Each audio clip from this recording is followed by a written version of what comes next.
Hello, my dear student of standard 10th, and today we are going to start our first chapter. So let's begin. See, in the very first line, it is written that India is a land of Asian culture. Culture है ना, संस्कृति बोलते हैं. And ancient Indian scriptures, Vishnu Purana state. तो India में बहुत सारे अलग अलग कल्चर हैं. एंड विष्णु पुराण में कहा गया है, संस्कृत में एक श्लोक दिया गया है. सो मैं उसको ज़रा रीड कर लूँ.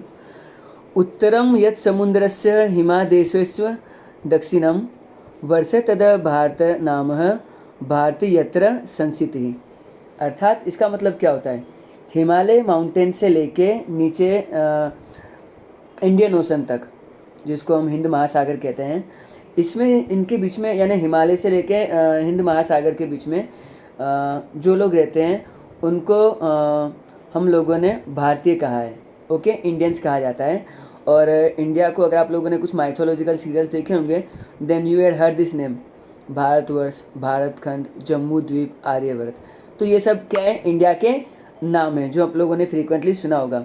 हमारे देश को बहुत सारे नेचुरल गिफ्ट मिले हुए हैं, जैसे कि हिमालय माउंटेन्स हैं जिसमें बहुत सारा स्नो जमता है. स्नो के कारण क्या होता है, यहाँ पे पेरेनियल रिवर्स हैं जो आती रहती हैं और थ्रू आउट द ईयर हमको पानी मिलता है.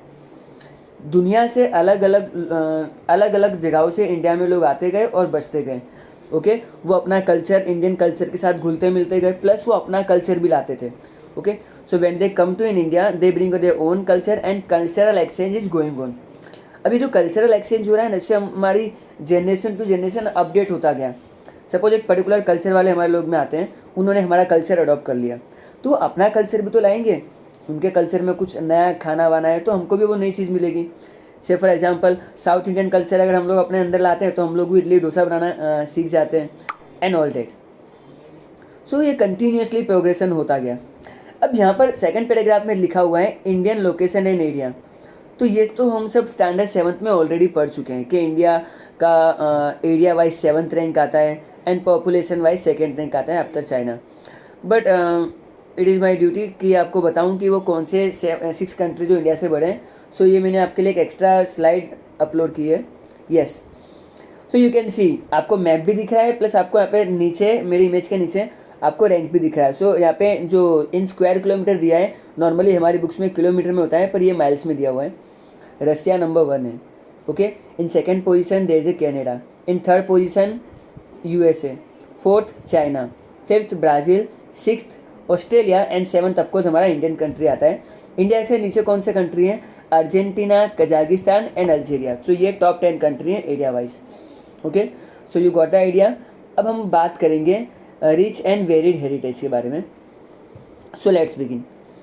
सो फ्रेंड्स, सबसे पहली बात कि हमारा जो इंडियन देश है ना, उसमें हमको बहुत ही रिच हेरिटेज मिला हुआ है.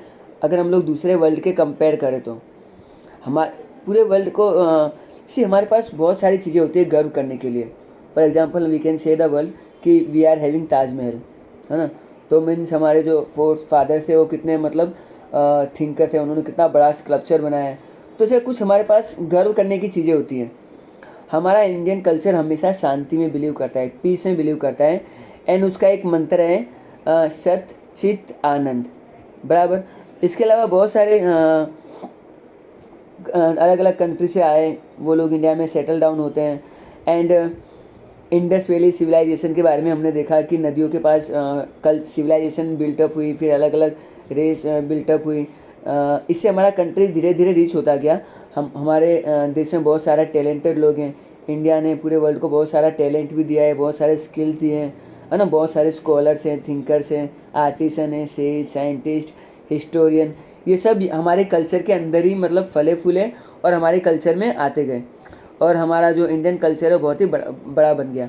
अब फाइनली बार बार आप ये वर्ड सुन रहे हो कल्चर. ये कल्चर होता क्या है, तो यहाँ पे देखो ये पैराग्राफ में last line meaning of the culture के ऊपर वाली लाइन देखो. Culture is a sum of habit. Sum मतलब प्लस. तो कल्चर किसका सम है, हैबिट्स का. हमारी जो आदतें होती हैं, वैल्यूज़, हमारी जो मतलब मोरल वैल्यूज़ होती हैं, custom, tradition and conduct lifestyle of the human beings. तो हमारा जो बिहेवियर, हमारा जो रहन सहन है, हमारा जो यानी इसमें सब कुछ आ जाता है. एंड अब हम लोग उसका मीनिंग समझ लेते हैं. Culture means way of life. आपको अगर कल्चर के बारे में जब भी कुछ पूछा जाए तो आप एग्जाम में पहले तो ये ज़रूर लिखिएगा, culture is A way of life. और ये हमको मतलब हमारी सोशल वैल्यूज़ मिलती हैं, हमको रूल्स एंड रेगुलेशन मिलता है।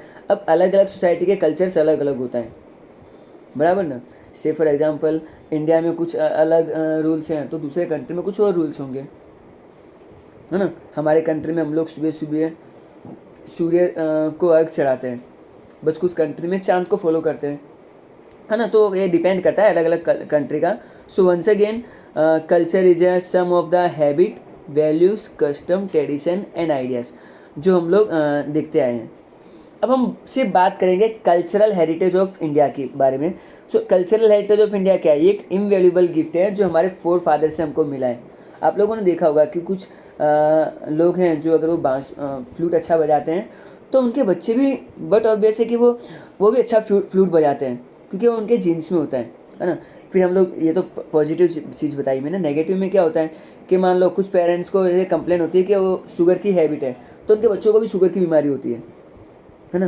तो ये हमको हमारे फोर फादर से मिलता है, ये हमारे जीन्स में होता है, हमारे डीएनए में होता है ना। और हम लोग सुबह सुबह जब, अभी तो चलो स्कूल नहीं चला, लेकिन जब हम लोग स्कूल में आते हैं तब हम लोग प्लेस करते हैं India is my country, all Indians are my brothers and sister. उसमें एक लाइन आती है, I love my country and I am proud of its rich and varied heritage. तो हमारे जो रिच और वेरिड हेरिटेज है उसको हमको उस पर गर्व है। ओके, सो हमने अपनी एक हेरिटेज को दो हिस्सों में डिवाइड कर दिया है। Okay, and today we are going to see, let us move to the next slide. Here the very first line you can see cultural heritage of India and cultural heritage of India। अब ये जो दो चीज़ें आती हैं मैं आपको थोड़ा ऊपर से बता देता हूँ कि इसमें होता क्या है। सी, जो भी चीज़ नेचुरल है ना वो सब नेचुरल हेरिटेज ऑफ इंडिया में आता है, जिसमें रिवर्स, माउंटेन ये सब आ जाता है। एंड कल्चरल हेरिटेज जो मतलब इंसान खुद बनाता है, बराबर। तो हम लोग पहले नेचुरल हेरिटेज के बारे में बात करते हैं, फिर बाद में हम लोग कल्चरल हेरिटेज के बारे में भी डिस्कशन करेंगे। So let us move. सी, इंसान का नेचर के साथ हमेशा से रिलेशनशिप रहा है। इंसान ने आज जो भी डेवलपमेंट अचीव किया है, that is all through the natural resources only. So natural heritage is most important part. And natural heritage हमारे लिए इंडिया में बहुत ही यूनिक भी है ना। We can have different mountains, we can have forest, desert, river, stream, seas, trees, plant, creepers, flowers, leaves, insect, varied landscape, wide ranges of minerals, vegetation, plants and animals. तो इतनी सारी चीज़ें हमको नेचर से मिली हुई है, तो जिसको हम लोग नेचुरल हेरिटेज में कंसिडर करते हैं। ओके, थोड़ा इमेज को एडजस्ट कर लेता हूँ। और यही सब, इसके अलावा हम लोग इन सब चीज़ों का यूज़ करके हम लोग अपनी सारी ज़रूरतें पूरी करते हैं। एंड हमारे पास बहुत सारी ऐसी स्टोरीज़ भी हैं, पंचतंत्र, जकार्ता टेल्स में, बुद्धिस्ट रिलीजन में आती हैं यूजुअली।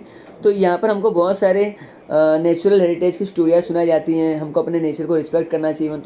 इवन हम लोग तो बहुत सारे ट्रीज़ की पूजा भी करते हैं।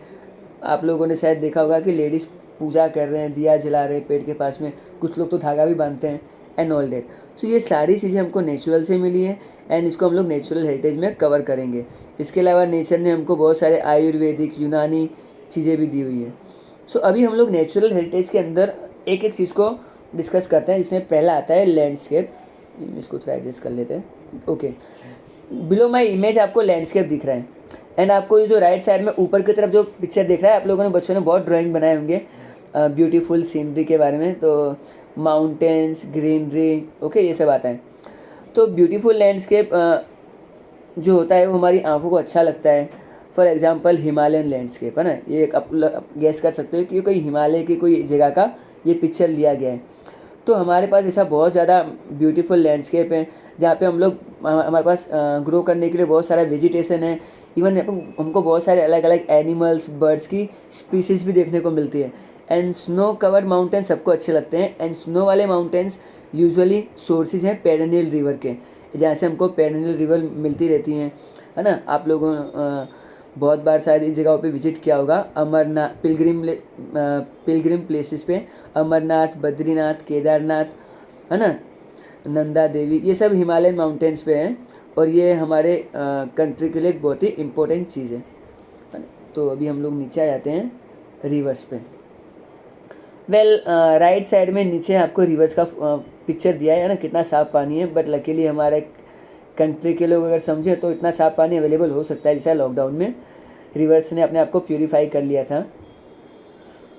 ओके, इंसान भी अपनी सोल को प्यूरीफाई कर ले तो नदियाँ तो ऑटोमेटिकली हो ही जाएंगी।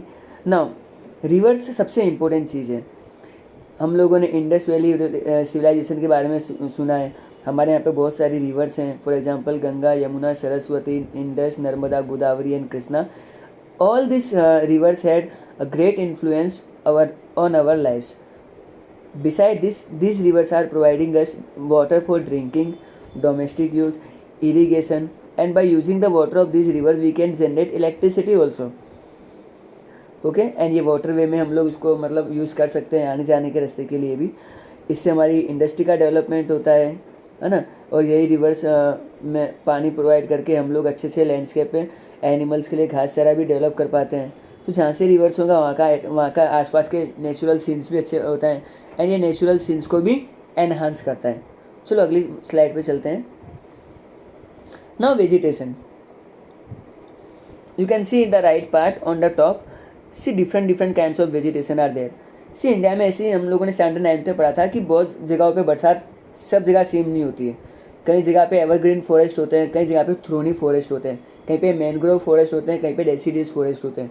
तो सबका वेजिटेशन अलग होता है depending on the environment. Okay and Indian लोग तो एनवायरनमेंट की बहुत रिस्पेक्ट करते हैं, लव एंड अफेक्शन भी हैं। ओके इसके अलावा ह्यूमन, एनिमल, बर्ड्स, ये सारे लोग कहीं ना कहीं अपने फूड के लिए एनवायरनमेंट पे डिपेंड करते हैं। इवन बेनियन और पीपल ट्री की तो हम लोग पूजा भी करते हैं। हमको बहुत सारे सीरियल्स भी वहीं से मिलते हैं वेजिटेशन के through, serial, pulses, oil seed, green field. तो ये सब हमको बहुत सारे मिनरल्स हमको कहाँ से मिलते हैं, फॉरेस्ट से ही मिलते हैं। And there are some ayurvedic things also like harad, amla, बिंदा, एलोवेरा, अर्दूसी, नीम। ये जो है ये एक नो डाउट ये एक प्लांट है, लेकिन ये प्लांट के अलावा हमारे लिए मेडिसिन का काम भी करते हैं। फ्लावर्स भी हमको बहुत सारे मिलते हैं यहाँ पे, रोज़, लोटस, मोगरा, जेस्मिन जिसको कहते हैं, दमोरा, स्वीट बेजिन, सनफ्लावर, चंपा, जूही, है ना। इनको साइंटिफिक नाम भी दिया है, सो मैं उसको रीड नहीं कर रहा हूँ, जेस्मिनम। तो ये सब बहुत ही हमारे क्या करते हैं, हमारे लाइफ में इन्फ्लुएंस करते हैं और ये सब वेजिटेशन के अंदर इंक्लूड होता है। ओके अगली स्लाइड पे चलते हैं, वाइल्ड लाइफ। ओके तो यहाँ पे आपको बहुत सारे एनिमल्स दिख रहे हैं, कहाँ बहुत सारे, जिराफ 3 बार रिपीट हो रहा है, लायन भी रिपीट हो रहा है, ओके राइनो भी रिपीट हो रहा है। बट आपको थोड़ा आइडिया आ गया होगा कि ये जो वाइल्ड लाइफ है ये भी हमारा एक हेरिटेज है ना। हम लोग प्राउड कर सकते हैं ना कि हमारे यहाँ पे टाइगर और लायन मिलते हैं, और किसी कंट्री में tiger and lion natural condition में नहीं मिलते हैं। Okay and India since ancient time is a animal lover country. So हम लोग अपने एनिमल्स को भी पूछते हैं। आप लोगों ने दुर्गा माँ का फोटो, आप जो पूजा करते हो भगवान की, तो उनके पास भी एक एनिमल होता है ना। शंकर भगवान के गले में स्नेक होता है, वो भी तो एक एनिमल है। दुर्गा माँ शेर पे बैठती हैं, टाइगर पे बैठती हैं, है ना। ये सब उसमें आता है। इसके अलावा elephant, rhino, foxes, deer, sambar, rabbit, python, यहाँ पे बहुत सारे नाम दिए हुए हैं। ओके एंड कुछ एनिमल्स को तो हम लोगों ने क्या किया है कि अपने नेशनल एनिमल उनको डिक्लेयर किया है, नेशनल करेंसी पे भी उनको जगह दी गई है ना। फॉर एग्जांपल हमारा जो करेंसी है उसमें 4 लायंस हैं। ओके एंड इसके अलावा वो 4 लायंस के नीचे हॉर्स, एलिफेंट और बुल भी है। तो ये हमारी रिस्पॉन्सिबिलिटी बनती है कि हम अपने एनिमल्स को प्रोटेक्ट करें, ना कि उनका शिकार करें। तो ये सारी चीज़ें थी नेचुरल हेरिटेज के अंदर आती हैं। ये चारों में से आपको कोई भी एग्जाम में पूछा जा सकता है, या फिर बड़ा क्वेश्चन पूछा जाएगा तो उसमें आपको तीनों शॉर्ट मेंशन कर देना है। अब हम आते हैं कल्चरल हेरिटेज। कल्चरल हेरिटेज वो चीज़ें होती हैं जो हम इंसान खुद से बनाते हैं, खुद क्रिएट करते हैं। तभी तो आपको सेकंड लाइन में लिखा गया है कि कल्चरल हेरिटेज है मेन मेड हेरिटेज। उसको मेन मेड क्यों कहा जाता है, क्योंकि उसको हम लोग खुद बनाते हैं, खुद क्रिएट करते हैं, है ना। और इंडिया का जो कल्चरल हेरिटेज है वो बहुत ही बड़ा है। इसमें एक कोई पर्टिकुलर रेस के लोगों का कंट्रीब्यूशन नहीं है।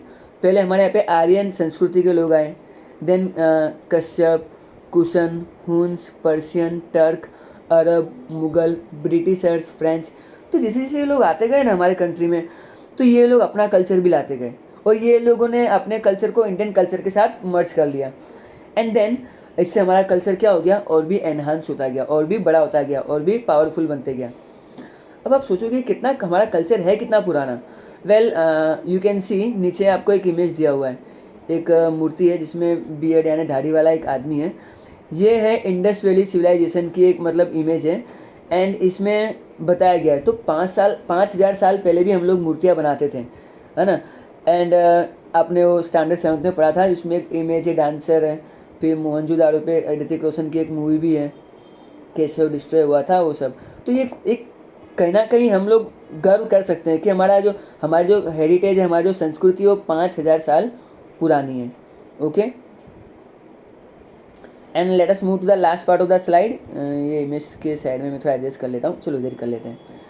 ओके, इसके अलावा हम लोगों ने देखा था कि मौर्यन एम्पायर आया था, गौतम बुद्ध का टाइम आया था, है ना, जैन लोग भी आए थे, एंड एलोरा की केव से भी हम लोगों ने बहुत किया है। तो ये सारी चीज़ें क्या करते हैं, कहीं ना कहीं हमको मतलब प्राउड फील करवाती है। इवन हमारे पास हमारे कल्चर में हम लोगों ने बहुत सारी बिल्डिंगें बनाई हैं, sculpture, stupas, vihara, chaityas, temple, mosque, tomb, forts, gates, ये बहुत सारी चीज़ें जो हम लोग आगे के चैप्टर में सीखेंगे। ओके, महल होते हैं, बहुत सारी चीज़ें होती हैं। एंड इसके अलावा हमारे कुछ हिस्टोरिकल प्लेस भी हैं, जैसे साबरमती आश्रम, है ना, फ्रीडम फाइटिंग हमने वहाँ से शुरू की थी, गांधी जी ने। दांडी यात्रा आपको स्टैंडर्ड 9th वाला अगर याद हो तो। ओके, तो ये सब चीज़ें क्या आती हैं, कल्चरल हेरिटेज में आती हैं। इसके अलावा हम लोग अपने कौन सी कल्चरल हेरिटेज पे गर्व कर सकते हैं? वेल, हमारी लैंग्वेजेस, हमने हमारी संस्कृत लैंग्वेज से दुनिया की सारी लैंग्वेजेस बनी हैं, तो ये हमारे लिए एक प्राउड फीलिंग है। स्क्रिप्ट यानी जो लिखावट का तरीका होता है, हमने जीरो को इन्वेंट किया था, हमने पूरे वर्ल्ड को मैथ्स दिया है, कैलेंडर दिया है, एस्ट्रोनॉमी दिया है ना, लिटरेचर दिया है, युद्ध शास्त्र कैसे होते हैं, दो जो आर फॉलोइंग द महाभारत, तो उसमें चक्रव्यूह बनाए जाते हैं, आज ये व्यू की रचना की गई है वो। सो आर्मी का फॉर्मेशन होता है exactly. And chariot, political science, zoology, botany यानी प्लांट से रिलेटेड, प्लांट वर्ल्ड से रिलेटेड जो स्टडी होती है, वास्तुशास्त्र, घर अकॉर्डिंग टू वास्तुशास्त्र ये डायरेक्शन में होना चाहिए, religion, Republic, judiciary, legislation, environment protection, ये सारा का सारा हमारे कल्चरल हेरिटेज ऑफ इंडिया में आता है। So friend, this is the first part of our chapter. In the second part we are going with the cultural heritage of Gujarat. Okay, hope so you like this session. Thank you very much, and very soon I am going to upload part 2. Thank you very much. Have a nice day.